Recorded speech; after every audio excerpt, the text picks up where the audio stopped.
দতমা সমষ্টিত আমাৰ দতমাবাসী ৰাইজ আৰু আমাৰ জলৰ নেতৃবৃন্দ স্থবে হৈছে যে ইয়াত নিৰ্বাচনত মই অংশগ্ৰহণ কৰিব লাগে আৰু হিচাপে দলীয় সিদ্ধান্ত লৈ পেলাই দতমালৈ মোক পঠাইছে।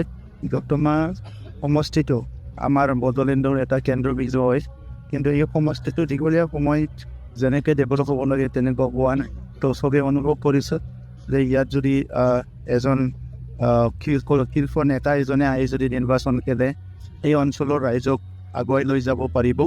আৰু তেখেতসকলে চবেই অনুভৱ কৰিছে যে অইন অঞ্চলবিলাক বহুত আগুৱাই গ'ল, দতমা অলপ পিছুৱাই থাকে, যিটো দতমা চবচে আগতে ডেভেলপ হ'ব লাগিছিলে।